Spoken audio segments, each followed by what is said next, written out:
Un train, la chaudière sous pression, s'apprête à quitter la Suisse en direction de la Russie. Au terme de ce voyage s'ouvrira une nouvelle page de l'histoire mondiale qui fera dérailler le siècle.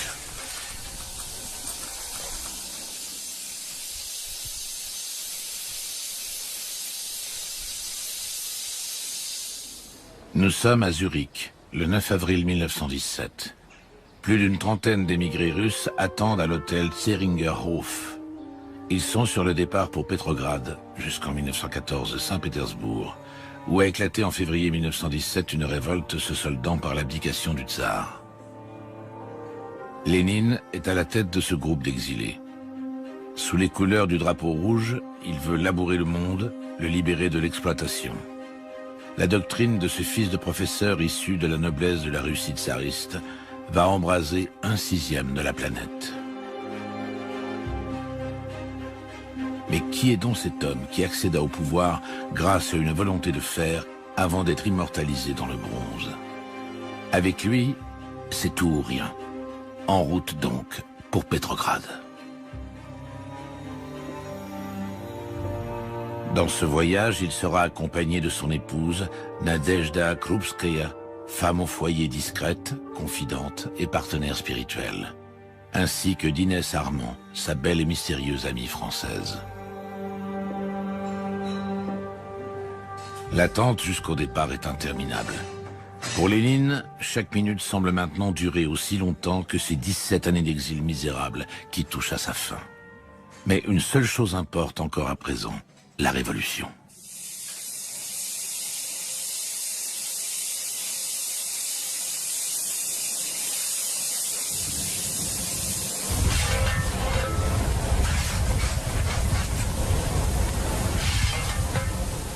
Pour Lénine, cette dernière année passée à Zurich avait été un véritable cauchemar.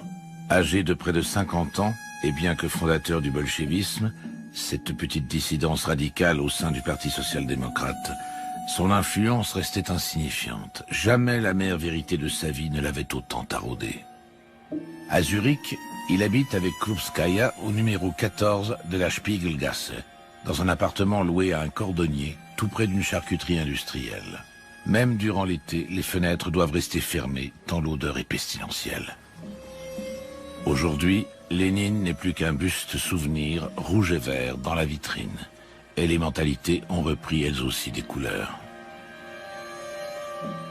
Le poète allemand Georg Büchner a vécu à quelques pas de là. « Paix aux chaumières », a-t-il écrit. Également une promesse faite par Lénine, et non tenue. Il fréquente quotidiennement la bibliothèque. Pour s'y rendre, il doit passer à travers des ruelles mal aimées, à 1000 lieues de cette révolution qui consume son esprit, mais reste pour le moment au bout de sa plume. Il écrit à sa sœur Maria « Je dois passer à l'action sous peine de crever ». L'absurdité et les ambitions inassouvies se font trop pesantes. Il est convaincu d'avoir un rôle capital à jouer, mais peu d'ouvriers connaissent son nom en Russie. Devant la bibliothèque se dresse Zwingli, le réformateur muni des instruments indispensables à toute révolution, un livre et une épée. Lénine aura recours aux mêmes armes, l'esprit et la force.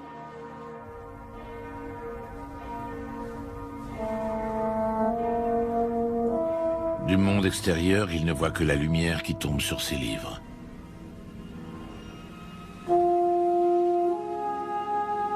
Dans chacun des mots qu'il couche sur le papier, gronde la révolution. Il aspire à l'action, mais doit se contenter de lire les journaux. La guerre qui a éclaté en 1914 continue de faire rage en Europe. Lénine voudrait bien que son pays soit vaincu par l'Allemagne. Il en est convaincu, c'est sur les ruines fumantes de la guerre que naîtra la liberté des peuples.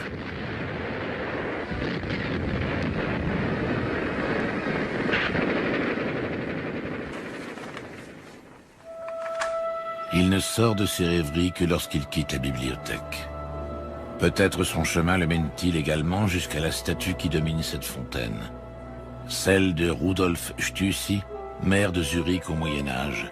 L'épée démesurément longue, la bannière étriquée, ridicule. À l'image même de ces Suisses qu'il n'apprécie guère. Pas plus que la ville d'ailleurs. Il qualifie la Suisse de petit État privilégié qui se tient à l'écart de tout. On y vit dans l'opulence, alors qu'à l'extérieur la guerre fait rage. On y déguste des mets de choix, quand lui-même doit se contenter de viande de cheval. Même les sociodémocrates suisses ne sont pas à son goût. Il les trouve mous et écrit « Ils se bousculent tous autour de la marmite de la bourgeoisie. Ici, pensez à la révolution confine au grotesque. »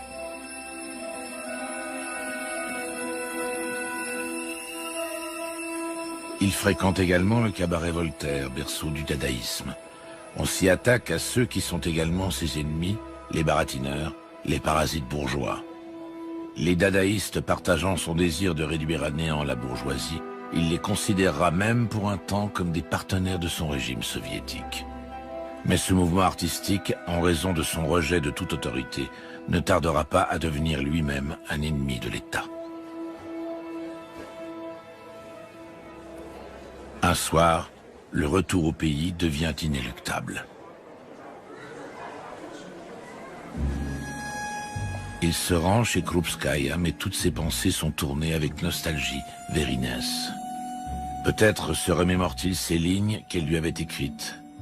Nous traverserons la Russie dans l'allégresse avec pour compagnons de voyage Marx et Engels. Si Lénine puise dans les livres la matière d'un monde lumineux, une sombre vérité le mine. Chaque jour, il ébauche une humanité pleine de joie, mais dans la mélancolie du soir, c'est un homme qui souffre. En janvier 1917, Lénine prononce un discours en allemand dans la salle communale de Zurich. De ces mots transpire l'amertume de la résignation. Nous, les vieux, ne serons peut-être plus là pour assister à la révolution qui approche. Il s'agit là d'un discours de commémoration des événements de janvier 1905. À cette époque, Lénine vivait déjà en exil en Suisse. À cette époque, la lecture des journaux constituait déjà son unique lien avec le monde extérieur. Saint-Pétersbourg, en ce fameux mois de janvier 1905. Un véritable bain de sang se prépare.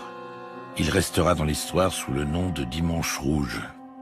Une manifestation populaire emmenée par un pop regroupe 200 000 manifestants venus réclamer des réformes au tsar. La répression est sanglante. Les victimes se comptent par centaines. Toujours est-il que le tsar consent à la création d'une assemblée législative élue, la Douma. Lénine est furieux. Pour lui, il ne s'agit là que d'un hochet bourgeois. On est encore loin du coup d'État. Il faudra attendre février 1917, au milieu de la léthargie suisse, pour qu'éclate enfin la nouvelle inattendue. La révolution a éclaté à Petrograd. Lénine n'en croit pas ses yeux en lisant le Neue Zürcher Zeitung. Krupskaya raconte « Nous nous sommes rendus dans un café et avons chanté l'Internationale à voix basse. Ce que nous avons fait par la suite est sorti de ma mémoire, tant la joie que nous procuraient ces événements lointains avait embrumé notre esprit. Le tsar est un homme fini. 14 mois plus tard, le régime soviétique mis en place par Lénine le fera fusiller avec sa famille. » Lénine est fébrile lorsqu'il s'imagine la belle et puissante masse des assaillants. Il ne peut se permettre de laisser une nouvelle révolution lui glisser entre les doigts. À Petrograd, les différentes forces politiques ne s'accordent pas sur le nouvel ordre social à mettre en place. Là où la Douma souhaite un régime parlementaire classique, les conseils des députés ouvriers et soldats, les soviets, plaident en faveur d'une représentation plus directe du peuple. Lénine dira dans un comité de lutte « Aucun compromis. Je constate avec effroi que si l'on parle de bombes depuis plus de 6 mois, on n'en a encore aperçu aucune. » Ainsi Lénine surmonte-t-il la crise. À présent, il a la tête froide et les idées claires. Mais revenons-en à ces émigrés de l'hôtel Seringerhof en ce 9 avril 1917. Le groupe se met enfin en branle en chantant. Il passe devant une fresque faisant penser au poème de Gottfried Keller, Les trombonistes. Tends l'oreille, reste silencieux, et les pas de ta vie avanceront dorénavant aussi feutrés que lents. Pour les Russes qui se hâtent vers la gare, l'heure n'est pas vraiment à la flânerie, et jamais Lénine ne se permettra de marcher à pas feutrés. Une dernière fois, il va maudire Zurich. Elle n'a de ville que le nom, on y meurt d'asphyxie. Le drapeau suisse, impassible, flotte au-dessus de la tête de l'émigré peu reconnaissant.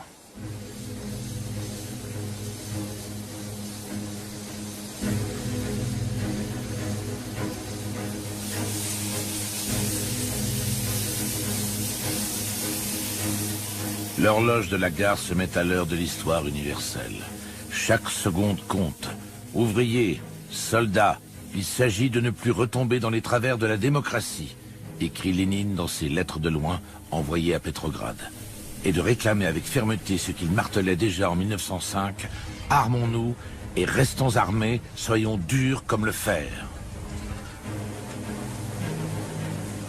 15h10. Lénine va entrer dans l'histoire. Mais s'il considère cette dernière comme une loi d'airain, il prouvera cependant le contraire. L'histoire dépend souvent d'une simple décision. Prendre le taureau par les cornes ou lâcher prise. Lénine, lui, ne lâchera plus jamais prise. Lénine jette un dernier regard sur le pays de son exil. Peut-être prend-il conscience durant quelques instants que les paysages qui défilent à l'extérieur évoquent tout ce qui doit rester étranger à sa propre existence, le charme, la sérénité, la douce joie de la contemplation.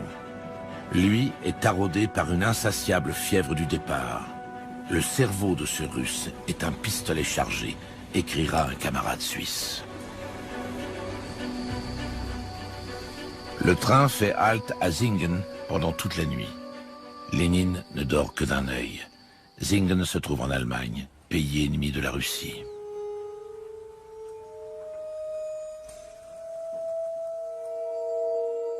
Les heures défilent à nouveau, tel le compte à rebours d'une bombe à retardement. Chaque seconde de retard donne à Lénine le sentiment que lentement mais sûrement, un piège se referme sur lui. Des accords ont pourtant été passés, mais le voyage qu'il effectue dans ce train repose sur un accord politique risqué. L'empereur allemand a pris le parti de laisser voyager ses ennemis mortels sur son territoire. Il sait bien que ce fameux Lénine souhaite la défaite militaire de son propre pays et qu'à son retour en Russie, il fera tout pour amplifier la lassitude de la guerre.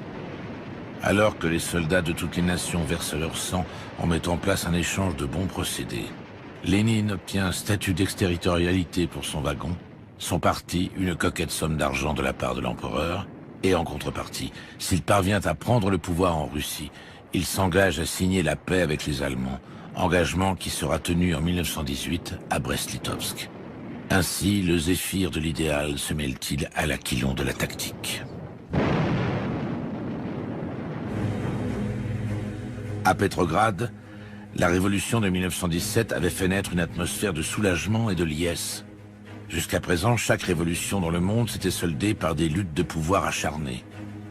Mais en Russie, les généraux attendent une autorité. Le gouvernement provisoire fait preuve de frilosité et le soviet de Petrograd fait, certes, de grandes déclarations d'intention, mais se refuse à toute politique pratique.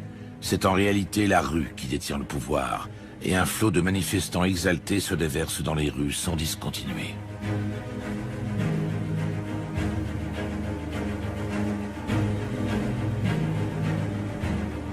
Petrograd n'est plus qu'un vide politique frémissant que Lénine, avec son sens de la décision radicale et son génie putschiste, va combler.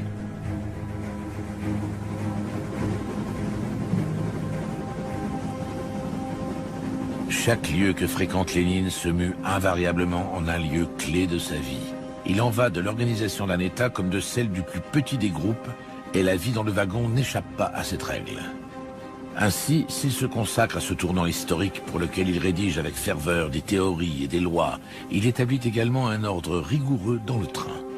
Il commence par interdire la cigarette, ce qui aboutira à de longues files d'attente devant les toilettes, et limite également le volume sonore des discussions et des chants. Krupskaya est quant à elle sans cesse contrainte de jouer les médiateurs entre son mari très tendu et les autres voyageurs. Il évoque cette joie qu'il attend avec la révolution à organiser, tout en redoutant d'être appréhendé à son arrivée et d'être assassiné.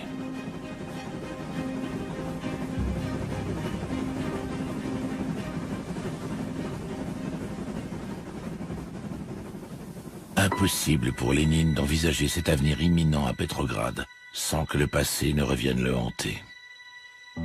Il repense à son frère bien-aimé, Alexandre Oulianov, incarcéré en 1887 à la forteresse Pierre et Paul. Alors étudiant, Alexandre avait tenté, avec 4 autres dissidents, d'assassiner le tsar Alexandre III. L'attentat avait échoué. La mère avait demandé grâce au tsar pour son fils. Mais jamais Alexandre n'y aurait consenti, malgré les supplications de sa mère. Il était hors de question pour lui que l'auteur d'un attentat contre un monarque qui menait grande vie se repente. Et puisque cela aurait signifié de nombreuses années de détention, avec pour seule lecture des ouvrages religieux, il avait préféré être pendu alors qu'il n'avait que 21 ans. La photographie de ce frère inflexible accompagnera Lénine tout au long de sa vie. 1887 correspond également à l'année durant laquelle Lénine passe le baccalauréat dans le lycée de sa ville d'origine, Simbirsk. Mais une épreuve bien plus difficile que de se plonger dans les livres pour étudier il y attend encore. À la fin de sa scolarité, il doit passer chaque jour devant le portrait de ce tsar qui a la mort de son frère aîné sur la conscience. Située sur les berges de la Volga, la ville de Simbirsk s'appelle aujourd'hui Ulyanovsk. Ce petit bourg provincial semble tout droit sorti d'une description du chantre de la désolation russe, Nicolas Gogol. C'est ici que le 22 avril 1870 naît Vladimir Ilyich Ulyanov, fils d'un inspecteur de l'enseignement primaire. La famille réside dans les hauts quartiers de la ville, d'où elle peut, pour ainsi dire, embrasser du regard la pauvreté d'une grande partie des habitants, sans pour autant en souffrir elle-même. À l'inverse de son frère Alexandre qui est réservé, Vladimir, de 4 ans son cadet, est un enfant plutôt insoumis et irascible. À l'abri d'une vaste maison en bois, les enfants bénéficient de la vie confortable et de l'éducation bourgeoise attentive d'une famille aisée. Les chambres des frères sont mitoyennes. Au mur de celle de Vladimir est accrochée une carte, comme si conquérir le monde n'était qu'un jeu d'enfant. C'est encore le temps de l'innocence. Alexandre est un étudiant en biologie studieux. Dans la maison familiale, rien ne laisse supposer de ses accointances avec la mouvance anti-tsariste. Plus tard, Lénine commentera les recherches de son frère en ces termes. Quelqu'un qui consacre tant de temps aux Annélides ne peut être un révolutionnaire. Je me suis fourvoyé. Les parents soutiennent le régime du tsar. Bien que la mère parle 3 langues étrangères, elle sacrifie entièrement son existence à l'éducation de ses 6 enfants. Le père, quant à lui, place davantage d'espérance en Dieu qu'en un bouleversement politique. Et voilà comment un homme honorable bâtit les fondations d'une famille paisible, ce qui n'empêchera pourtant pas l'un de ses fils de devenir anarchiste et l'autre de révolutionner la Russie. Le destin est bien plus habile aux échecs que les hommes. Énigme insoluble que celle de savoir ce qui préside réellement à la voie qu'un enfant prend dans la vie. En récompense de ses services, le père est anobli par le tsar. Vladimir héritera donc automatiquement du statut de noble, ce qui lui vaudra le privilège de voir dans les lettres son nom précédé de son titre de noblesse. Aujourd'hui encore, les Ulyanov font partie de la noblesse locale. Jamais aucun monument n'a été érigé pour rétablir la vérité. Ce qui est vrai, en revanche, comme en attestent les statues, c'est que Lénine a grandi dans l'amour, à l'abri du besoin. Jamais il n'aura connu les affres d'une vie difficile, ordinaire et faite de privations. L'enfance regarde avec sérénité vers l'avenir, sans avoir encore besoin de se soucier de la réalité.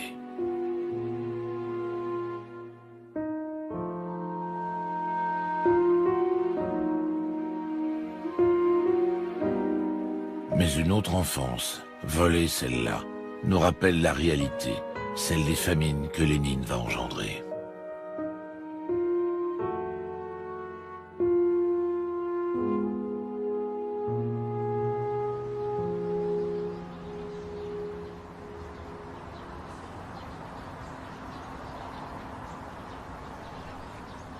La maison natale de Lénine. Arrachée à ses anciennes fondations, privée de son environnement naturel, elle a été transportée pour devenir un lieu de pèlerinage. Une imposante construction en béton écrase la petite maison en bois apeuré. Voilà encore un mausolée artistique. Les idéologues s'obstinent décidément à créer des images laides au possible.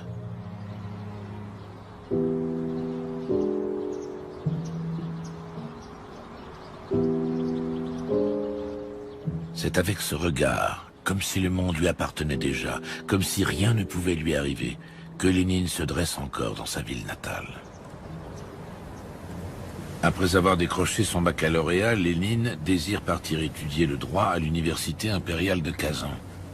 Depuis Simbirsk, il lui faut remonter la Volga en bateau à vapeur. Au lycée, Lénine était premier de la classe. Curieusement, la seule matière qui lui résistait était la logique.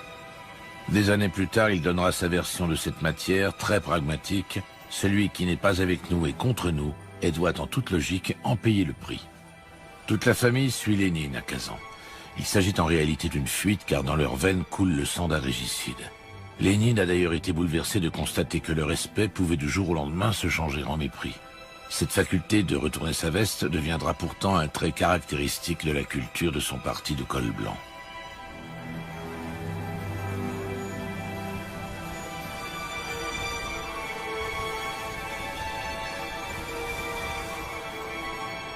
Kazan est une ville plus importante et ouverte sur le monde, sans commune mesure avec le petit bourg provincial de Simbirsk.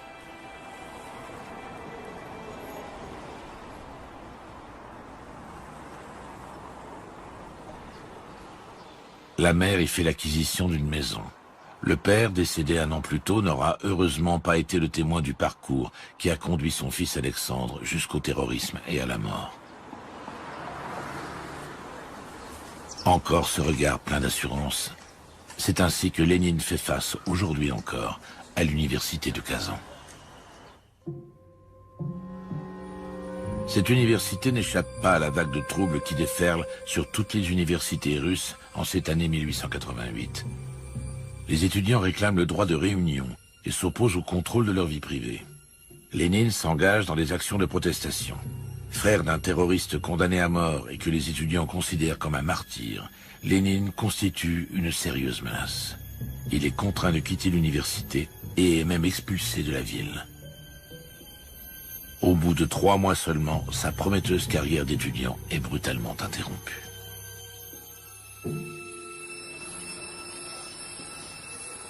Mais cet exil forcé ressemble bien plus à une idyllique retraite bucolique.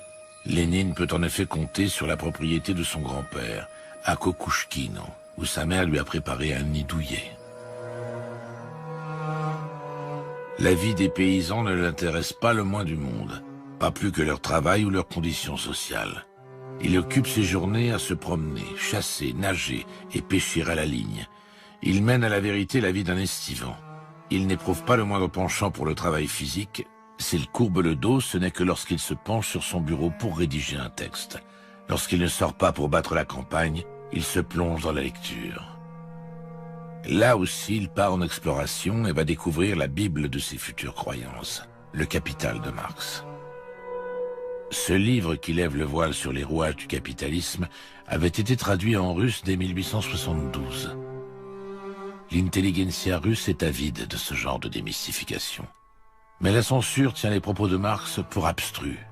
Tout virus entame sa marche triomphale par une première victoire, parvenir à faire croire qu'il est inoffensif.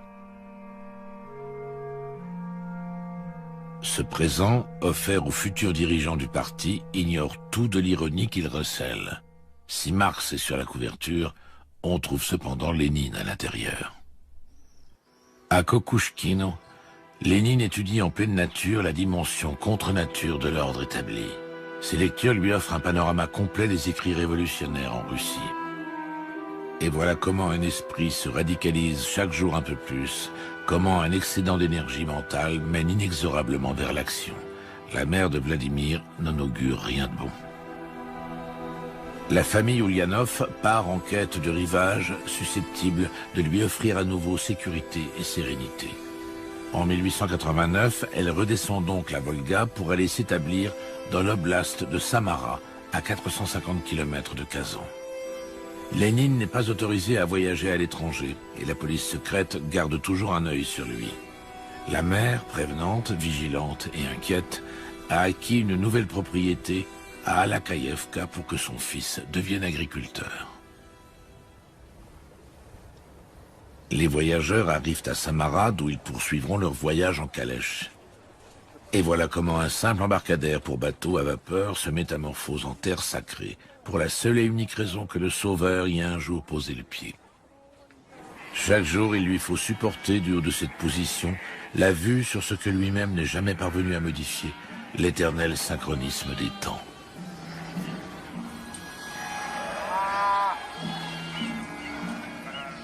Lénine vivra plus de 4 ans à Alakaïevka. Retour à une oisiveté agréable, faite de longues randonnées sur les collines environnantes. C'est un piètre propriétaire terrien. Sa seule véritable propriété reste sa culture. S'il est expert en économie politique, il ne fait cependant montre d'aucun talent lorsqu'il s'agit de faire fructifier son affaire.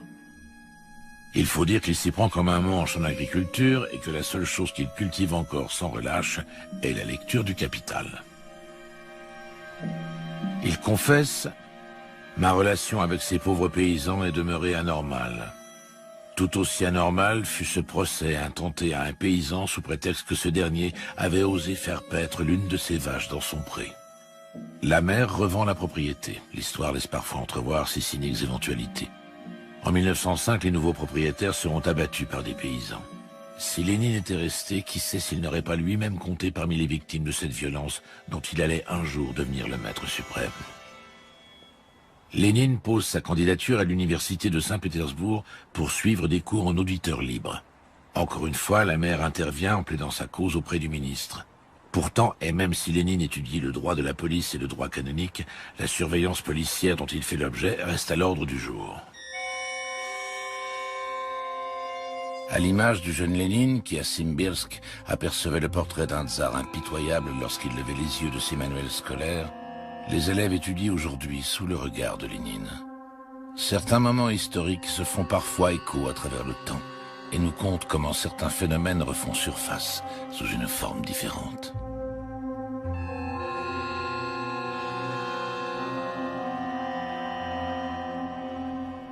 Qui sait si le jeune Lénine a jamais pénétré dans la chapelle de l'université.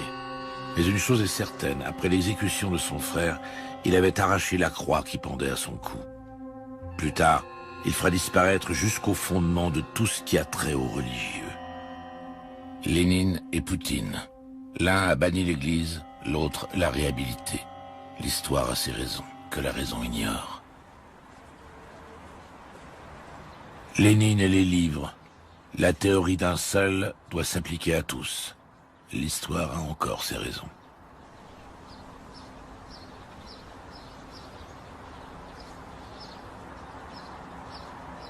En 1889, la famille déménage à Samara.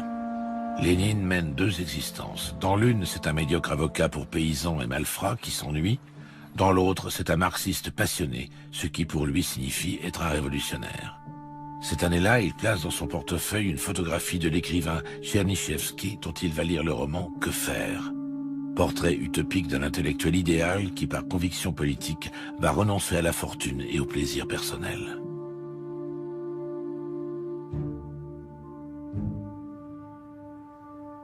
Ce n'est donc pas un hasard si le premier traité de Lénine s'intitule « Que faire ?» Il y justifie le rôle directeur du communisme dans l'histoire. Lorsque toute la province de Samara est touchée par une famine, des comités d'aide se forment dans tout le pays. Lénine reste quant à lui impitoyable. Chaque calamité qui frappe la Russie est une bénédiction, car elle nous rapproche de la chute du tsar.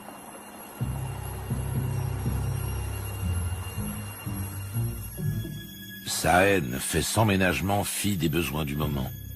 Il exige des cœurs impitoyables et une main de fer face à la couronne et à l'aigle vorace. Pour Lénine, il faudrait anéantir la famille du tsar tout entière. Cela serait tout bonnement formidable. Sa rigidité rebute, il en a conscience. Il veut s'en aller. Direction Saint-Pétersbourg.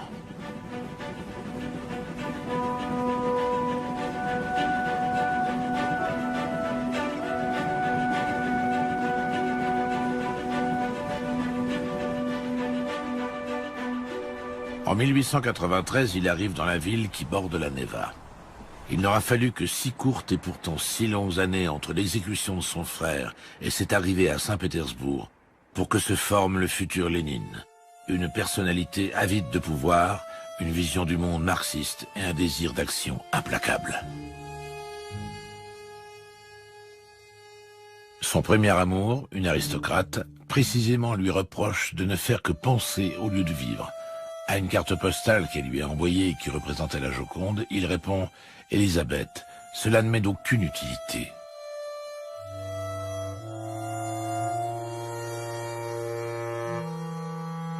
Un an après cette relation, il fait la connaissance de Nadejda Krupskaya.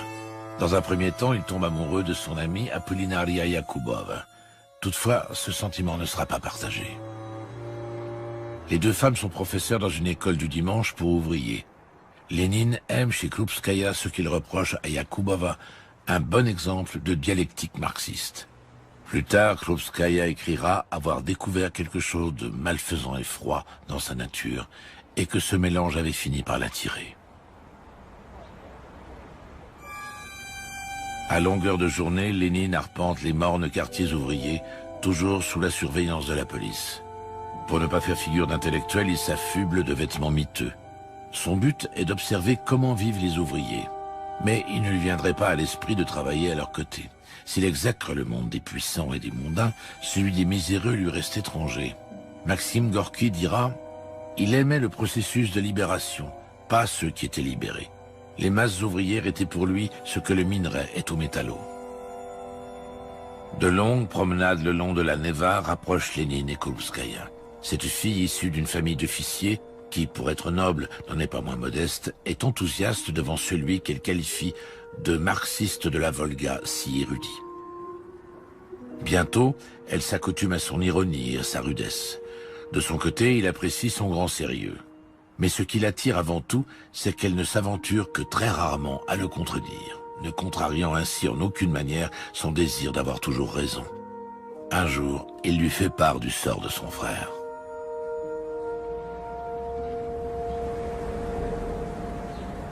En 1895, contre toute attente, la police accède enfin à la demande de Lénine. Il pourra voyager à l'étranger. Ce sera d'abord la Suisse, puis Paris, et enfin Berlin. Il écrit à sa mère « Les monuments de la capitale allemande ne m'émeuvent pas le moins du monde. Envoie-moi de l'argent, s'il te plaît. » Il restera 7 semaines à Berlin. Il s'enterre dans la Bibliothèque nationale de Prusse sur l'avenue Unter den Linden. Le monde étranger qui l'entoure s'ouvre à peine à lui. Seuls les livres s'ouvrent devant lui, une fois de plus. Il lit Marx et Engels en allemand. Ce qui le passionne au plus haut point, c'est la question militaire prussienne et le parti ouvrier allemand d'Engels. Un appel à prendre les armes de manière organisée, véritable argument en faveur de la mise en place de l'état de guerre permanent d'une révolution. Il fallait lutter contre le militarisme prussien en le combattant avec ses propres armes. Le souvenir de la présence de Lénine a été mis à l'écart. C'est aussi ça l'histoire.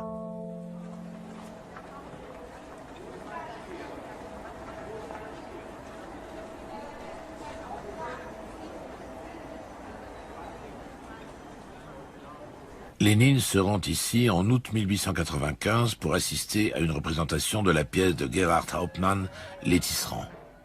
Plus tard, il notera que l'insurrection des tisserands silésiens en 1844, toile de fond du spectacle, était inconsidérée et hésitante.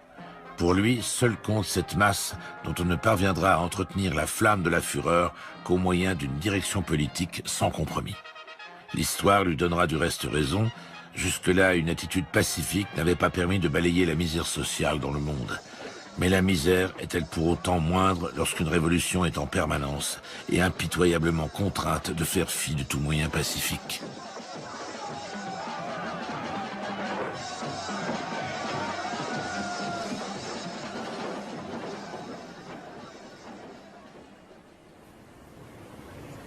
Je préfère passer de festivités en réjouissances populaires plutôt que de me rendre au musée, au théâtre ou dans une galerie, écrit Lénine à sa mère depuis Berlin.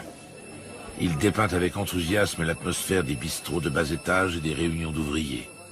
On ressent là l'étonnement d'un homme continuellement surpris par les couleurs que peut revêtir la vie en dehors de toute conscience politique forte.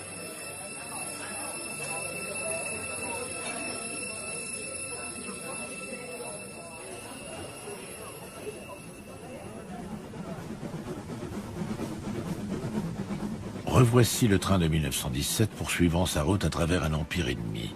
Les observateurs extérieurs ne voient là qu'un train des plus ordinaires. Ils ne se doutent pas que le voyage de ce dernier est en train d'écrire l'histoire de la révolution russe, ou plutôt qu'il est en train d'en écrire une nouvelle page. Il ne soupçonne pas non plus que l'Union de lutte pour la libération de la classe ouvrière, au départ un simple slogan inscrit en 1895 sur des étendards par une petite troupe de Saint-Pétersbourg, est en passe d'être achevée. En 1895 déjà, on surnommait Lénine le Vieux. Quasiment chauve, le visage émacié et raviné, le Vieux n'avait que 25 ans. Union de lutte, un nom tonitruant. À peine ce qui n'était encore qu'un groupuscule est-il cofondé par Lénine que ce dernier est arrêté. La détention provisoire se prolongera près de 2 ans. Des vacances loin de la politique. Du fond de sa cellule numéro 193, où il est autorisé à lire tout ce qu'il souhaite, il entame la rédaction de son livre « Le développement du capitalisme en Russie ». Il élabore également le programme d'un parti marxiste. Pour ce faire, il a recours à de l'encre de lait invisible, déchiffrable uniquement en chauffant la feuille de papier, et à des encriers formés avec du pain.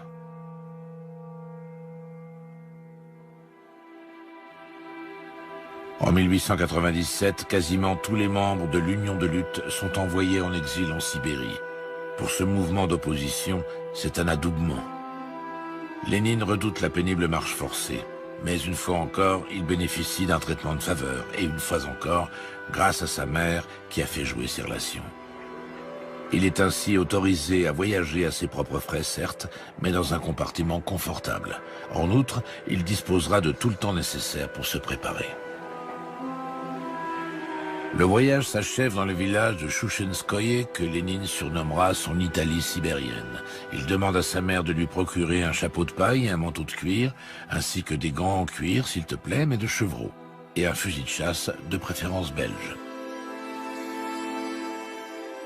Krupskaya ne tardera pas à le suivre dans le même lieu d'exil, et ils en profiteront pour se marier.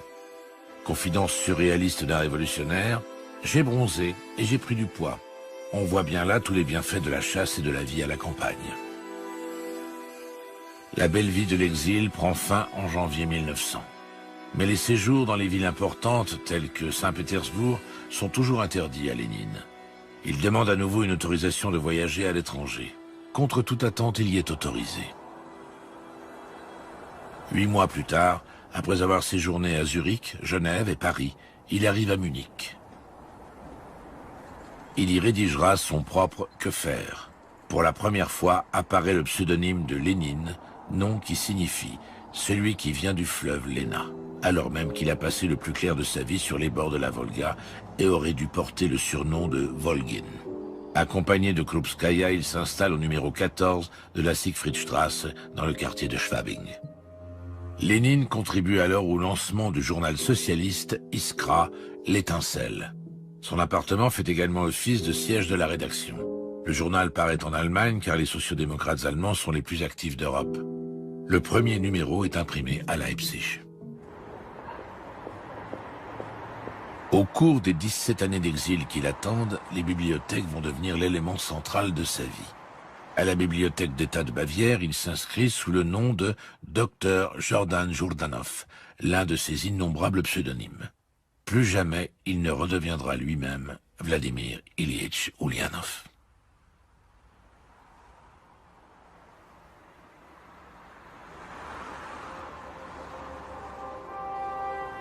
Il ne se rend que très rarement dans les musées.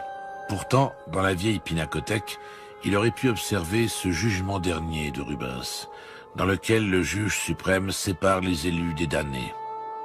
Lénine prétendra lui aussi à une telle juridiction irrévocable. Que l'on s'oppose à lui et on sera déchu. Que l'on soit dans son camp et l'on sera promu. Si Lénine s'était arrêté devant cette peinture et avait été honnête avec lui-même, il se serait interrogé. Comment Rubens a-t-il fait pour nous percer un jour ?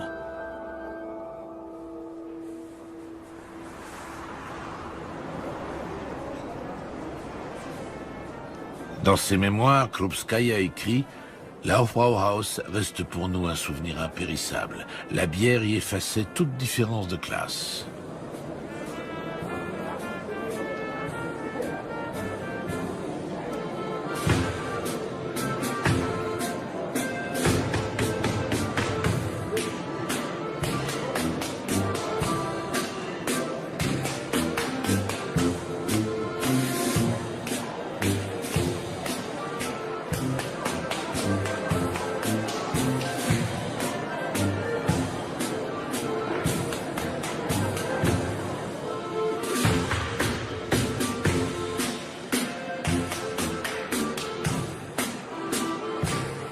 La leçon pure fait place à la pureté de la bière, la lutte des classes est remplacée par le bistrot.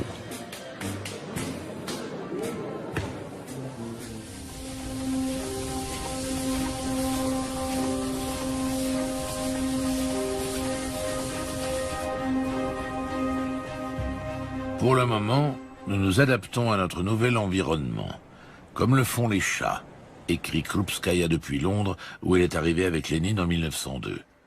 Le journal Iskra est sur le point de paraître dans la capitale anglaise. La pression policière sur les sociodémocrates allemands n'ayant cessé de s'intensifier, la relocalisation de la rédaction était devenue une nécessité. Et voilà comment les éditorialistes se retrouvent à déménager, emportant leurs discours dans leurs bagages.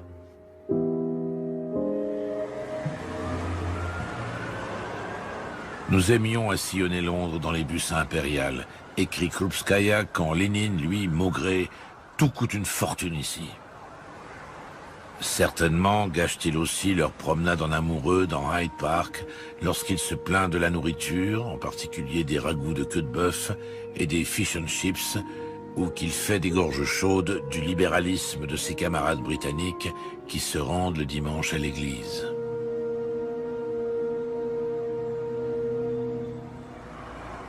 Avec la régularité d'un métronome, il se rend quotidiennement à la salle de lecture du British Museum, où Karl Marx était également venu travailler en son temps.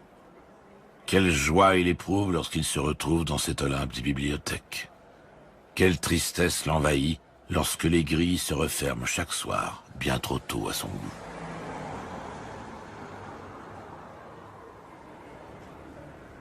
Le soir, justement, il retrouve au pub des émigrants russes et des sociodémocrates anglais.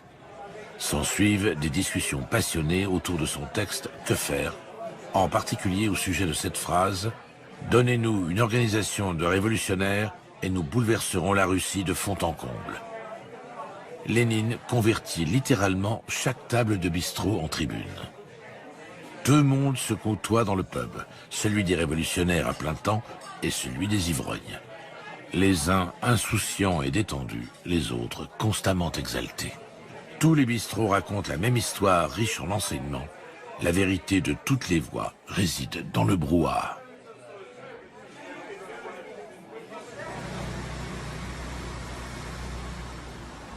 Un matin, on frappe à la porte de Lénine. Il s'agit de l'Ukrainien Léon Trotsky. Lénine envisage d'en faire un proche collaborateur de sa future élite révolutionnaire. Au cours d'une promenade à travers Londres, Lénine désigne divers monuments historiques. Là, leur tour, dit-il d'un ton accusateur assuré. Pourtant, quelques années plus tard à peine, c'est en Russie que l'on tendra un doigt accusateur en disant « là, leur camp ». Il pointe aussi le Parlement d'un air méprisant. Là, leur Westminster. Et c'est avec le même mépris qu'il étouffera la démocratie en Russie.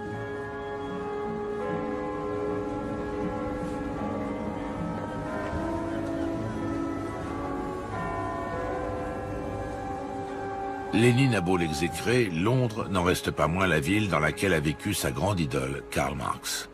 Il reproche d'ailleurs aux Anglais de ne pas apprécier ce dernier à sa juste valeur et aux sociodémocrates d'être infidèles à son enseignement. Il part sur ses traces. C'est dans le quartier coloré de Soho qu'il retrouve le logement de Marx.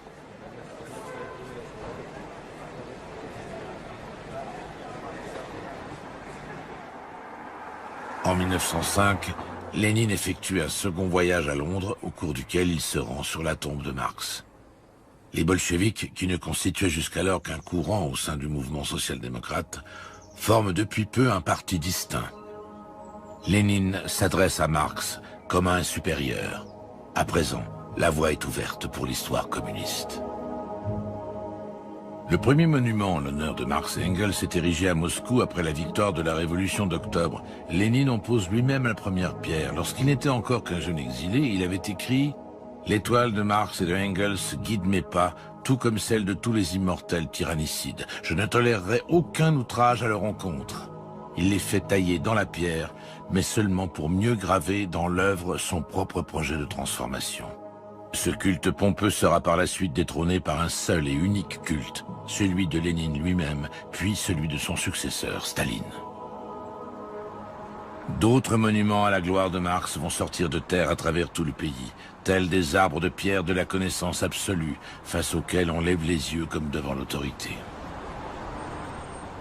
Simbirsk, la ville natale de Lénine, ne fait naturellement pas exception. Parfois, Marx baisse le regard et l'on comprend pourquoi il est nécessaire que le réformateur soit en pierre.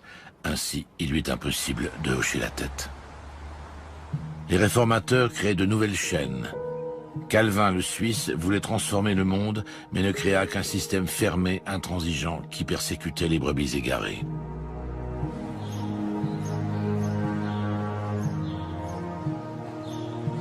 Calvin se dresse encore à Genève, où Lénine s'exile dès 1903. Dans des cafés confortables, de laborieux débats s'enchaînent avec les émigrants au sujet du parti, dont les ailes gauche et droite s'affrontent sauvagement. Lénine a le sentiment que les choses lui échappent. Il ne voit plus que des esprits étriqués et bornés. Il a besoin de prendre l'air. Ne serait-ce qu'une journée, le temps d'une petite escapade sur le mont Salève.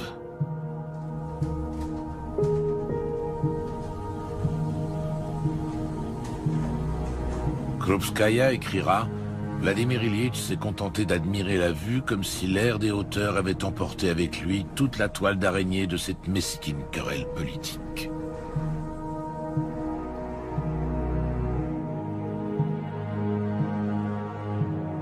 Enfin des ânes charitables pour une fois. Lénine se change les idées, il reprend ses esprits. Au milieu d'un profond silence, il déclare brusquement à sa femme: ces opportunistes libéraux desservent grandement le parti. Lénine et Krupskaya habitent dans un somptueux quartier, et ils s'y sentent bien. Krupskaya écrit « Nous vivons ici aux frais du parti ». En clair, ils profitent de l'argent que Staline a pour tâche de récolter et qu'il se procure en braquant des banques. Durant l'exil, qu'importe ce qui peut arriver à Lénine, ce qui peut l'irriter, le déstabiliser, les bibliothèques sont pour lui un refuge dans lequel il peut se ressourcer. À Genève, ce sera la bibliothèque de la Société de lecture. Il lit Nietzsche, qui n'a pas sa place dans les bibliothèques de son pays, ainsi qu'une biographie de Jésus, bientôt chassée par la Révolution.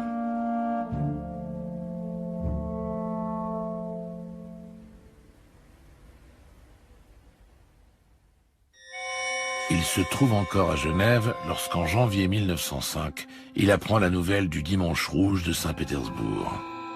À la suite de cet événement, une vague de troubles va traverser toute la Russie. Assis derrière son bureau, Lénine donne des instructions à la manière d'un général en chef qui se trouverait sur une colline à l'arrière de ses troupes aux portes de Saint-Pétersbourg. Il ordonne de s'armer avec n'importe quoi, revolver, couteau, chiffon imbibé d'essence, barbelés et clous pour affronter la cavalerie. Pour préparer la guerre qu'il a en tête, il lit des livres sur les barricades de la Commune de Paris et se plonge dans les réflexions stratégiques du Prussien Clausewitz.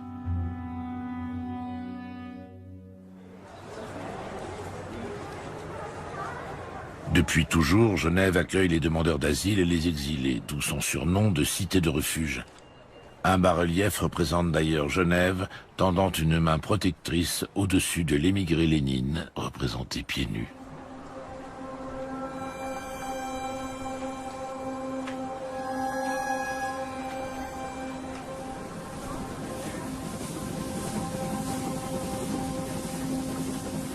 Alors qu'il réside à Genève en 1905, Lénine est profondément effrayé et troublé par cette première tentative de renverser le tsar qui secoue tout son pays.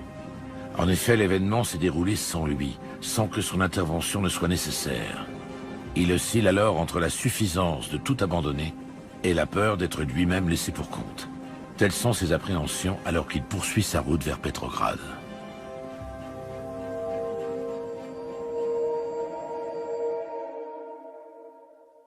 Les victimes de 1905 et de la révolution de février 1917 sont enterrées en mars 1917 sur le champ de Mars de Petrograd. Lénine, lui, est encore à Zurich. Très certainement a-t-il eu le sentiment que la bourgeoisie tentait ainsi de se rallier les faveurs des masses populaires et de s'approprier ce qui était à mettre au crédit des révolutionnaires. Ah, la cynique et politique question d'héritage, mais à qui appartiennent donc les morts ? À peine vient-il d'arriver à Petrograd que déjà il pense à la riposte. Et le 1er mai, sur ce même champ de Mars, il tient un discours. Dans ce véritable appel à la lutte, Lénine évoque la dictature. Celle-ci ne se fonde pas sur l'obtention de la majorité, mais sur la force. Ce monument, érigé par l'Union soviétique en mémoire des victimes de 1905, illustre bien ce propos. La pierre, loin de dire la vérité, est bien plus l'expression d'un souhait. Cette œuvre d'art est une arme dont le coup est glacial et cruel. Celle-ci, en revanche, n'en est pas une. Elle est habitée d'une âme. Il s'agit du monument aux victimes des révolutions, à Paris. Devient et meurt. Meurt et devient. Ces pierres racontent la vérité la plus amère. La douleur est mère de tout nouvel espoir. Mais cet espoir jamais ne devrait être présomptueux envers la crainte d'une douleur nouvelle.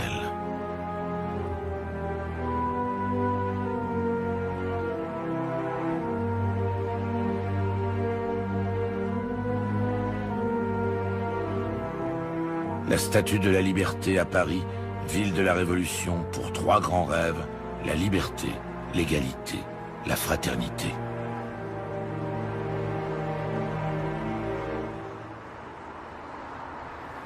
Ces rêves seront également caressés dans les rues de Russie, mais jamais ils ne deviendront réalité. Jamais la liberté ne guidera le peuple.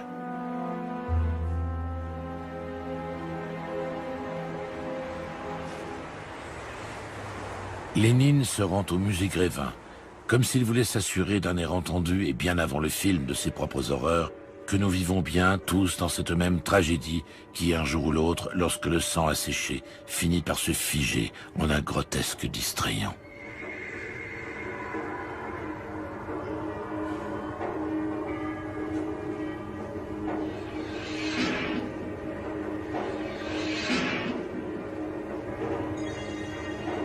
En définitive, toute statue de cire est destinée à finir ses jours dans le musée des horreurs de l'histoire. Et inlassablement ressurgit l'espoir que ce musée des horreurs va définitivement fermer ses portes. Mais parmi les slogans qui font descendre les masses enthousiastes dans les rues de Russie, on peut également lire celui-ci. Le musée des horreurs reste finalement ouvert. Le penseur de Rodin ressemble à quelqu'un qui ne se bercerait plus d'illusions, en particulier de celle de ce paradis perdu promis par toute révolution. La révolution menée par Lénine sera extraordinairement audacieuse, mais à mesure qu'augmenteront les revendications, la démesure du bain de sang ne fera que s'accentuer. Une véritable descente aux enfers. Si le penseur de Rodin ne quitte pas son socle, il prend néanmoins congé dans le désespoir. Lénine se rend à Paris où il restera 4 ans, de 1908 à 1912. Il redoute un peu cette ville. Il écrit à Gorky « Les mœurs légères des Français sont un danger pour les Russes. Elles les contaminent. » Et il est lui-même contaminé. Il fait la connaissance d'Inès Armand. Au cours de longues promenades, il se confie à elle au sujet de l'antipathie qu'il suscite et qui l'empêche toujours de faire l'unanimité, même au sein de son propre camp. Inès le réconforte.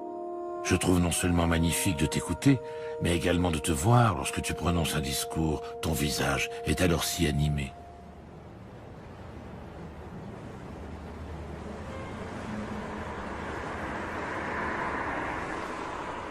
Tous ceux qui voient Lénine avec Inès constatent un étrange changement chez le puritain.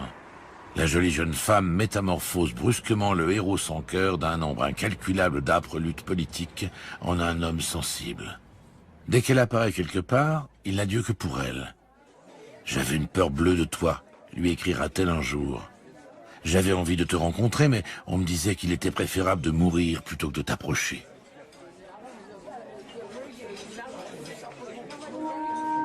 Inès Armand, mère de 5 enfants, séparée de son riche époux russe, s'est convertie au bolchevisme et a également connu la prison et l'exil en Sibérie. Klobskaya ira jusqu'à envisager sérieusement de quitter Lénine afin que ce dernier puisse épouser Inès. Mais lui ne veut pas en entendre parler. Il s'est accommodé d'un certain type de relation avec Inès à tel point qu'il ne peut concevoir de la posséder tout entière. rêve nié et pourtant caressé.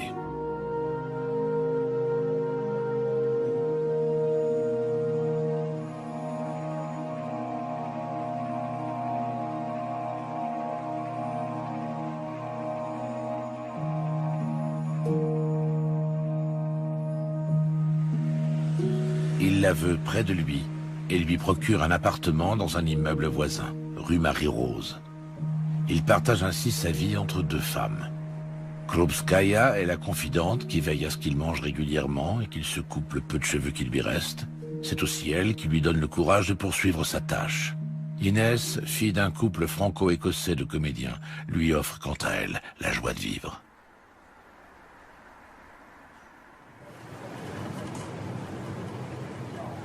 « 1917. Inès est aux côtés de Lénine pour le retour au pays. Il quitte l'Allemagne ennemie et embarque sur un ferry, direction la Suède. L'un des émigrants racontera plus tard cette anecdote. Une vague aurait éclaboussé Lénine à la proue. Ce dernier aurait déclaré en riant « Voilà la première vague révolutionnaire tout droit venue des rivages russes. » Pour rejoindre Stockholm, il monte à bord d'un train de nuit.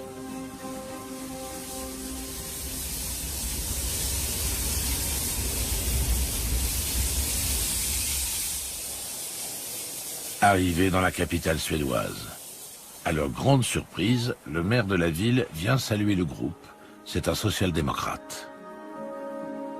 On persuade Lénine de changer de tenue. Il proteste.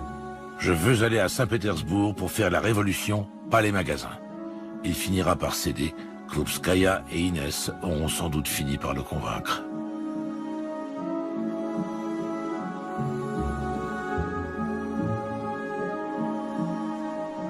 Cette scène est immortalisée sur un bloc de granit. Toute une portion de la rue a même été arrachée pour être installée devant une église. L'endroit où il avait tenu un discours est marqué d'une croix. On se raconte des histoires à défaut de passer l'histoire au crible.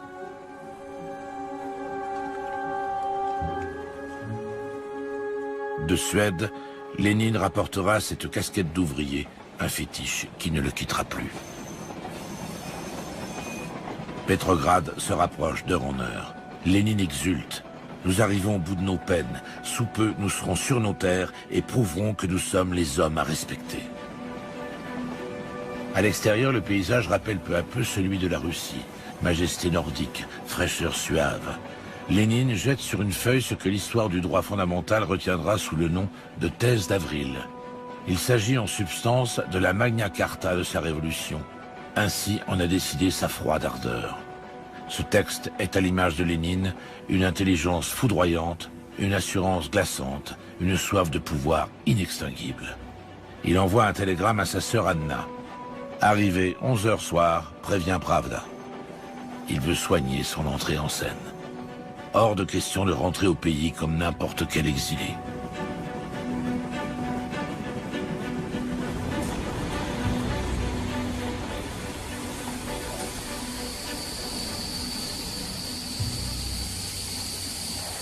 Avec 10 minutes de retard, le train entre enfin en gare de Finlande. Nous sommes le 16 avril 1917. La gare est noire de monde. Lénine n'en croit pas ses yeux, mais prend rapidement la mesure de la situation. Il se sent renaître et pousser des ailes, celles de la liesse populaire. Ces masses qui se sont rassemblées ici, enthousiastes et curieuses, incarnent le flottement et l'incertitude ambiant. Comment les choses vont-elles tourner? Que fait-on ensuite? Lénine va se jucher sur un véhicule blindé et se lance dans un discours. Il ignore tout de la situation actuelle de la ville, mais il sait comment toucher la corde sensible de ces esprits embrouillés et révoltés. C'est le démon d'un plan de bataille clair, l'aurore de la révolution socialiste mondiale est en train de poindre. Tout cela appartient maintenant au passé. L'aurore se lève à nouveau sur des jours plus ordinaires. Seules les reliques sont encore à même de ranimer le frisson de cette époque révolue. Pour la locomotive, il ne reste qu'une voie de garage. Et la puissance de fer du véhicule blindé ne s'illustre guère plus que dans son combat contre la rouille. Lénine se rend à l'hôtel particulier de Lakhchéchinsk, le quartier général des bolcheviks. Il franchit la Neva avec exaltation, stimulé par ce que son sens de la conquête lui inspire. Les braises allumées par la révolution de février couvent sous les événements politiques et n'attendent que d'être attisées. Lénine s'y emploiera. Voici Lénine sous les lustres et les candélabres.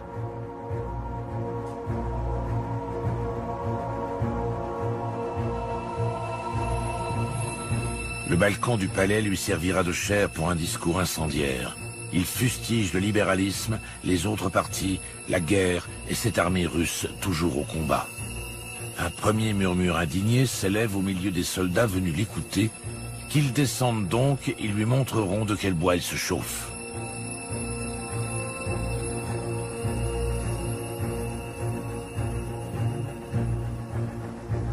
Lénine se rend ensuite chez sa sœur Anna. La nuit a été étourdissante pour lui. Mais derrière de nombreuses fenêtres, elle est on ne peut plus ordinaire, loin du séisme politique. Premier matin à Petrograd, d'où jusqu'à présent, il avait toujours dû fuir. Cet appartement sera lui aussi converti en musée. Seul y fait défaut la banderole qui avait été tendue au-dessus du lit de Lénine pour sa première nuit à Petrograd et sur laquelle était inscrite cette citation du manifeste du Parti communiste de Marx. Prolétaires de tous les pays, unissez-vous. Sa mère, elle est morte alors que Lénine était encore à Zurich. Lénine revoit pour la première fois la ville en plein jour. Jamais il ne l'avait vue dans un tel état. Il a, une fois encore, le sentiment que quelque chose de grand prend forme dans les rues et est à l'affût d'un signal. Son signal, Lénine le transporte déjà avec lui dans son sac. Et quand bien même il ne s'agit que de mots griffonnés sur une feuille, c'est de la dynamite. Il se rend au cimetière. Sur son chemin se dresse la forteresse Pierre et Paul où son frère avait attendu de monter sur le gibet. Il marche à présent sur les pas d'Alexandre, va accomplir sa dernière volonté. Mais dans dernière volonté se cache le mot volonté. Serait-ce la volonté de pouvoir? L'homme qui incarne l'avenir consacre quelques minutes au passé sur la tombe de sa mère. Pour elle, il est toujours resté cet enfant qui avait besoin d'aide. Lénine sait pertinemment tout ce qu'il lui doit. Là gît également Olga, sa sœur tant aimée, morte dans la fleur de l'âge. Il ne se sera presque jamais rendu dans la chapelle. Mais bientôt, son régime soviétique va prendre d'assaut les églises pour leur arracher leurs trésors et les disperser à l'encan.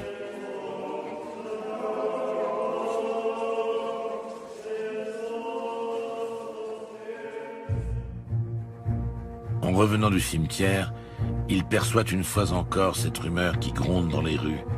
Il aimerait bien hurler à la taupe de l'histoire. « Tu creuses bien, tu creuses pour moi ». Au palais de Tauride, il prononcera l'un de ses plus importants discours. Dès son entrée dans le bâtiment, il sait déjà que son allocution va provoquer des protestations, des menaces, de l'incompréhension. Mais cela ne l'effraie pas. Son isolement obstiné au cours de ses longues années d'exil lui a permis de se construire une carapace à toute épreuve. Lénine clame ses thèses d'avril dans la salle. Le pouvoir aux soviets, sus au gouvernement provisoire, la révolution doit être prolétarienne et le parti, lui, communiste. Et comme il l'avait anticipé, ces thèses effraient, laissent sans voix, soulèvent des oppositions. Qu'importe, il ira jusqu'au bout.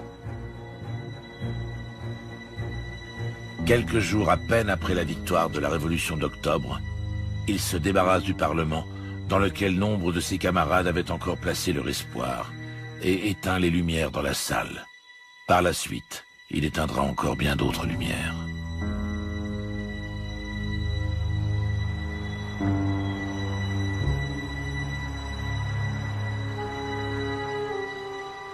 Il prend la direction de la rédaction de la Pravda, le journal du parti. Ses articles et sa rhétorique sont littéralement des salves de mitrailleuses. À présent, chaque mot est mis uniquement au service de la diffusion de ses thèses d'avril. Un social-démocrate dira Lénine le marxiste, le dirigeant de notre parti social-démocrate, est mort. Lénine l'anarchiste, Lénine le tsar est né. En cette année 1917, Petrograd est un creuset de toutes les sensibilités politiques. Tous les instincts qui, durant plus d'un siècle de servitude, ont été réprimés, toutes les convoitises qui ont déclenché le vent de la liberté, toute la peur de la bourgeoisie face au bolchevisme, et toute la haine nourrie par les uns contre les autres, tout cela déferle dans les rues comme d'incessantes vagues de militants et d'opposants, chacun prend l'avantage sur l'autre, mais jamais pour longtemps. Au mois de juillet, les manifestations populaires atteignent leur apogée. Le gouvernement provisoire perd pied, qualifie les manifestations bolcheviques de tentatives de coup d'État et ordonne de faire feu. Kerensky, le nouveau chef du gouvernement au pouvoir, vit une brève heure de gloire. Son père n'était autre que ce professeur qui avait reproché au jeune Lénine ses lacunes en logique. Ce dernier va aujourd'hui lui démontrer que cette fois-ci, il a bien appris sa leçon.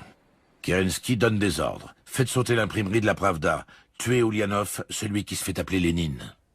Sans barbe et affublé d'une perruque, Lénine fuit vers Rasliv, un petit village de pêcheurs près de Petrograd. Sa cachette n'est autre qu'une cabane de joncs.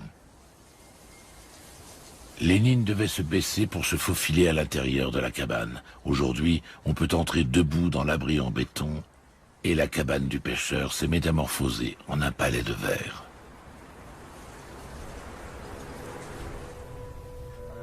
À l'intérieur, on est gagné par le sentiment que Lénine pourrait surgir à tout instant. L'histoire, c'est aussi la magie du décor.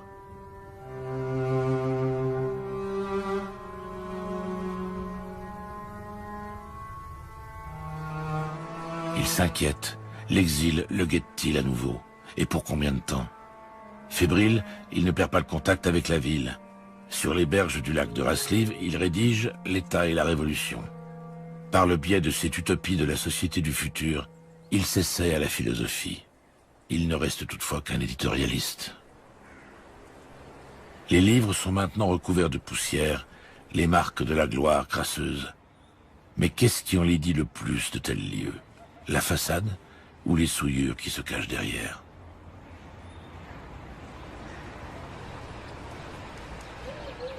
Après plusieurs semaines, Lénine se faufile à nouveau à Petrograd. Il n'a pas pu s'en empêcher. Il fulmine.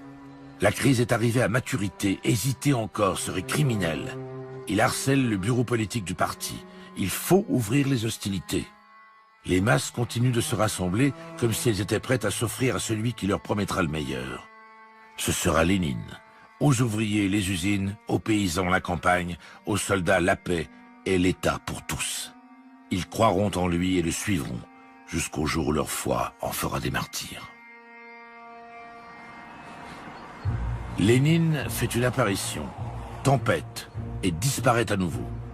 Le 6 novembre au soir, il se travestit et quitte sa cachette. Il se rend à pied jusqu'au quartier général de la Révolution mondiale, à l'Institut Smolny. À pied, et non en véhicule blindé. Aurait-il été oublié ? Il passe devant la gare de Finlande où moins de 6 mois auparavant, il avait été accueilli dans la liesse générale.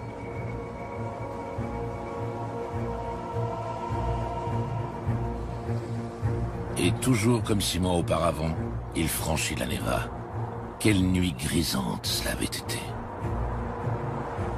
Il passe ensuite devant la prison où les choses n'avaient pas vraiment été aussi grisantes. Enfin, après des heures d'une périlleuse traversée de la ville, il parvient à l'Institut Smolny. Il s'approche prudemment. Les grilles sont closes. Son arrivée tourne presque à la tragédie. Les nouvelles cartes du parti sont blanches, celles de Lénine est rouge. Il finit cependant par entrer, ce n'est pas une marche triomphale. Mais à peine à l'intérieur, il retrouve toute sa vigueur et avec elle, l'enthousiasme des masses. Plus que quelques heures avant le soulèvement. Lénine en profite pour encourager les plus craintifs et convaincre ceux qui doutent. Ce qu'il découvre le lendemain matin le bouleverse. Les révolutionnaires se sont déjà emparés des services des télégraphes, mais aussi des gares et des ponts. Il ne lui reste que le palais d'hiver, dans lequel traînent encore quelques ministres épuisés. Légendaire ou véridique, le coup de canon du cuirassé Aurora résonne encore à travers le temps.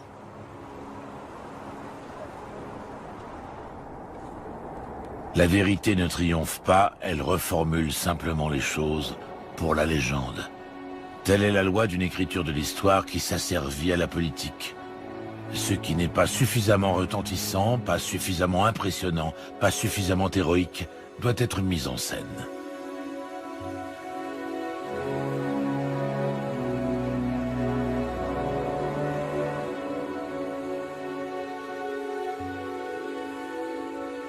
Voilà comment le monde connaît la prise d'assaut du Palais d'Hiver. Mais ces images ne sont que du théâtre monumental, une mise en scène à l'occasion des 3 ans de la Révolution d'Octobre. La réalité est en fait bien plus plate. Il aura suffi à une petite poignée d'hommes d'emprunter un escalier dérobé pour se faufiler à l'intérieur du palais. Le matin du 8 novembre, Lénine écrit « Passer du fond du cachot au sommet du pouvoir, d'aucuns en auraient le vertige. » Le drapeau rouge flotte à présent tel un nouveau firmament. Mais au bout du compte, il masquera également un enfer. Félix Dzerzhinsky, le chef de la police secrète de Lénine, la Tchéka, déclare « J'arrache la mauvaise herbe de notre joli jardin. » La voici, cette mauvaise herbe, et l'épée du parti est une très bonne faucheuse. Les bolcheviks ne feront jamais l'unanimité. Ils ne parviendront à se maintenir au pouvoir qu'au prix d'une violence sauvage. Bientôt Lénine fera construire des camps de concentration, toujours au profit d'une société meilleure pour libérer les hommes, bien entendu. Et voilà comment le meurtre emprunte à l'idéal son langage. L'éternelle guerre des esprits fait monter d'autres esprits au ciel et engendre des millions de victimes.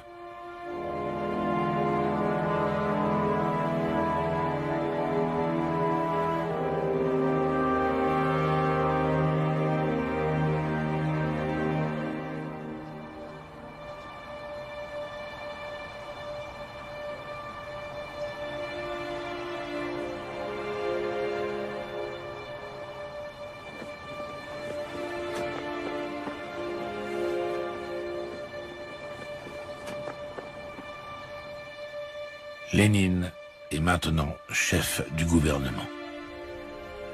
Son bureau à l'Institut Smolny. Il y poursuit sa vie au milieu des livres. Il reste un homme qui lit. Tout est soigneusement ordonné ici. Rien n'est laissé au hasard. Et son bureau fait également office d'appartement. Krupskaya et lui font chambre à part.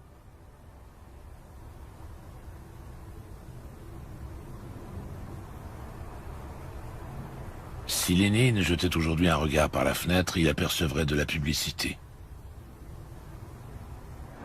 Marx aussi doit souffrir cette dernière.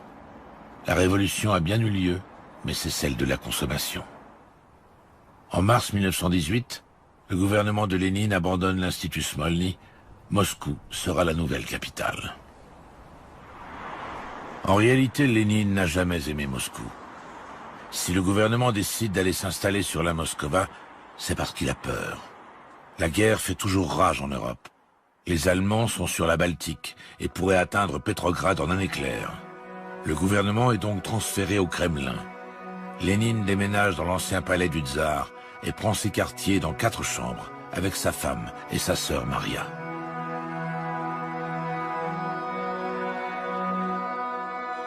Son bureau. C'est ici qu'il rédige une foule de décrets, dont ceux sur la terre et sur la paix. Il a atteint son objectif. Krupskaya écrit « J'ai réalisé qu'à présent, dans tous ces lieux où nous n'étions encore que de drôles d'émigrés sans le sou, tout le monde lit aussi les journaux, même le cordonnier de la Spiegelgasse à Zurich. »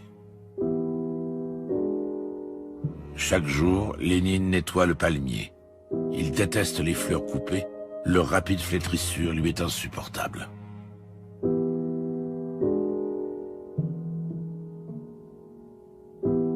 Il accorde des entretiens à la presse mondiale. Mais leur parle-t-il seulement de ces magasins que l'on condamne avec des planches, de ces usines que l'on ferme et de ces travailleurs qui envoient leurs enfants mendier? Chaque jour, il jette un œil à l'horloge. Elle ne fonctionne jamais correctement, malgré tous les efforts déployés par l'horloger. Ce détail fâcheux apparaît comme une parabole involontaire de toute une époque.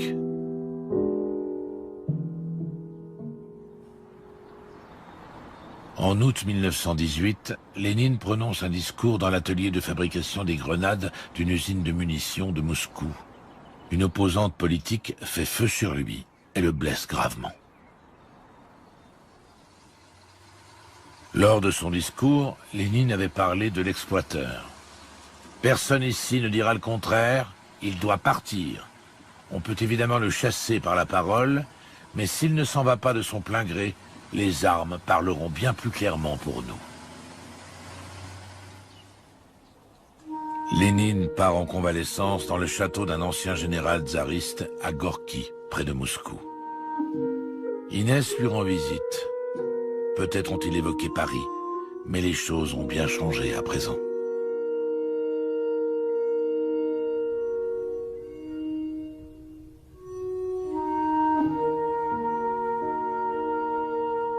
Il lui écrira par la suite « La révolution a besoin de moi, mon esprit doit sans cesse le rappeler à mon corps. » Mais son esprit ne fait que bâtir de nouveaux châteaux en Espagne. Lorsque la révolution de novembre éclate en Allemagne, Lénine voit déjà poindre la révolution mondiale.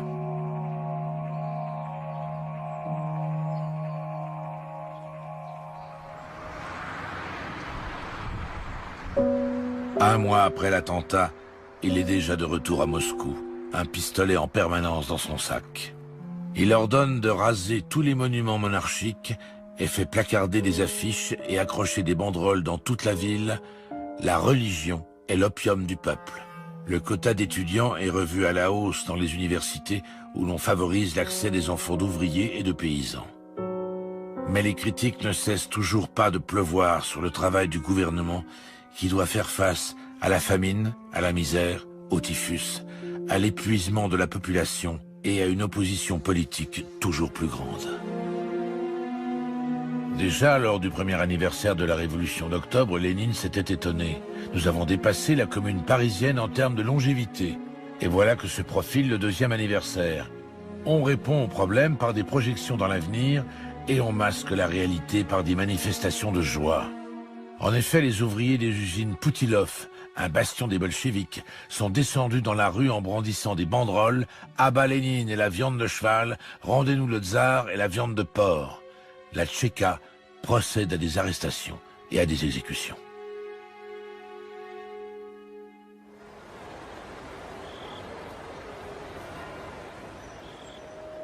Krupskaya écrit « À Moscou, nous adoptons un chat ». Pour Lénine, en effet, les chats ne font pas preuve de la servilité canine des petits bourgeois. De surcroît, ils adoucissent les photographies, même celles avec Staline. L'image idyllique est pourtant trompeuse. Staline va bientôt succéder à Lénine. Il s'érigera en digne héritier de son œuvre, mais deviendra seulement un peu plus autoritaire que son prédécesseur. Il se proclamera gardien de la doctrine de Lénine, mais comme cette dernière consiste à violer une utopie, Staline redoublera de violence, accroîtra sa prétention messianique et la terreur.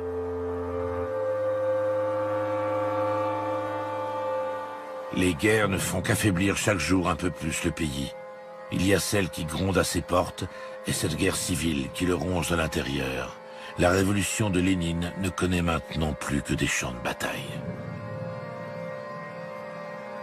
Красная армия непобедима, ибо она объединила миллионы трудовых крестьян с рабочими, которые научились теперь бороться, научились товарищеской дисциплине, не падают духом, закаляются после небольших поражений, смелее идут на врага. Les temps les plus difficiles se confondent toujours avec ceux des plus grandes glorifications. Dans un pays tiraillé par la faim, un besoin irrépressible d'idolâtrie se fait jour. Là où les masses ont faim, un homme a soif d'adoration.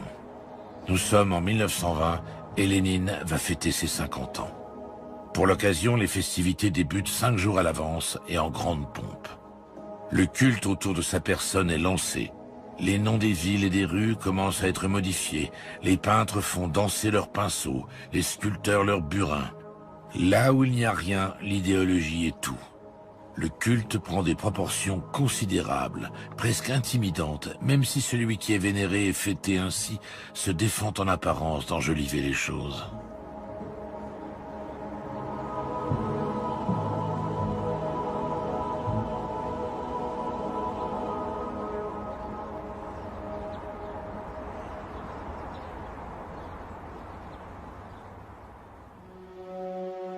Cette même année 1920, Inès décède. L'enterrement a lieu au pied des murailles du Kremlin. Lénine est presque méconnaissable, comme si dans les moments les plus douloureux se manifestait une fois encore la vie non vécue, la vraie vie. Dans l'une de ses dernières lettres, Inès écrit, résignée, « Il ne me reste plus que Vladimir Ilyitch et mes enfants. »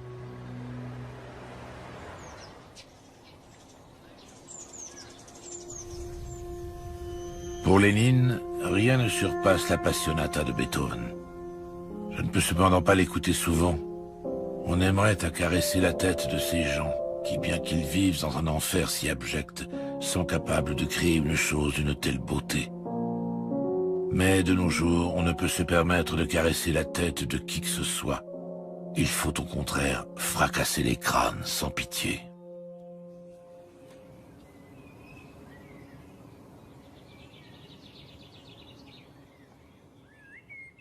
Une grande idée a fait parcourir le monde à ces deux personnages, et soudain cet idéal semble tenir sur un banc public.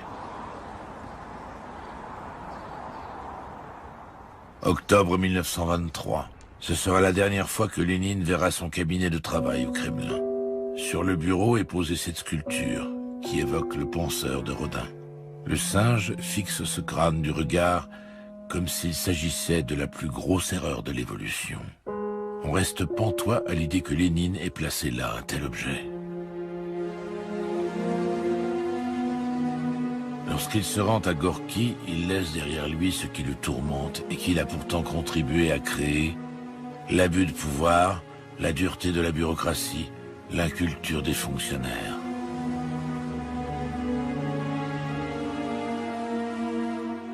Lénine devient de plus en plus étranger à sa propre vie. Victime de 3 attaques cérébrales, il perd l'usage de la parole. Les rendez-vous officiels se font rares, l'esprit de l'homme clairvoyant s'assombrit. Krupskaya l'accompagne dans ses derniers instants. Elle lui lit un récit de Jack London comme il l'avait expressément souhaité. Il s'agit de l'implacable description des affres et des désillusions sans fin contre lesquelles doit lutter un homme à l'article de la mort. Le 21 janvier 1924, Lénine s'éteint à Gorki, à l'âge de 53 ans. Il n'était né que pour la révolution d'octobre, aurait-il un jour déclaré dans un joyeux moment d'ivresse. À présent, sa mort précoce lui épargne l'amère vérité. Cet état qu'il a créé dans une telle mare de sang ne comblera jamais les espérances qu'il avait suscitées. Un train avait conduit l'homme fougueux de Zurich à Petrograd. À présent, un autre ramène le défunt à Moscou. Comme une parabole cynique et involontaire sur le socialisme, le seul monument digne d'intérêt rend hommage aux croque-morts. Ces derniers semblent souffrir sous le poids de celui qu'on fera entrer dans la légende comme le libérateur intègre.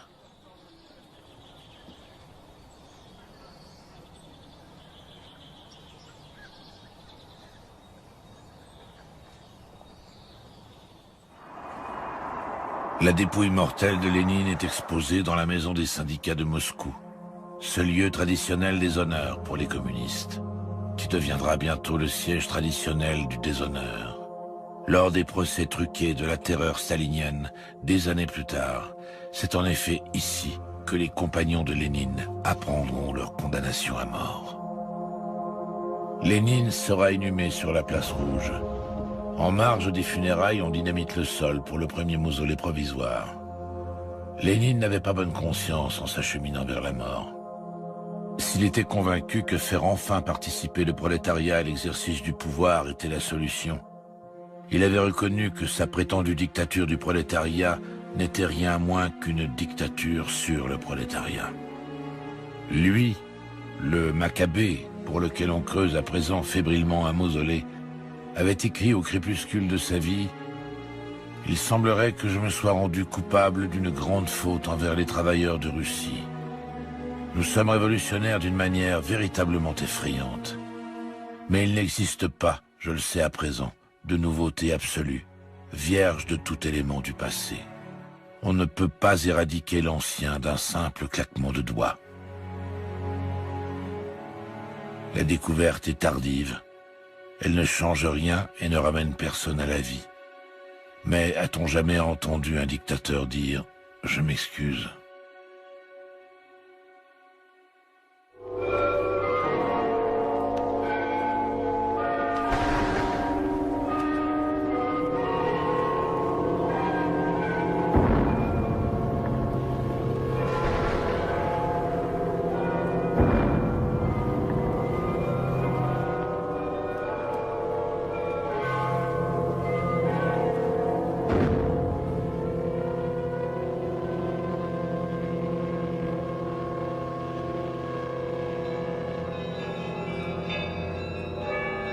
Lénine gît encore aujourd'hui dans le mausolée, dernière expression d'une société fermée. On lui souhaiterait une tombe à Saint-Pétersbourg, auprès de sa mère et de sa sœur. La momie deviendrait alors enfin un être humain.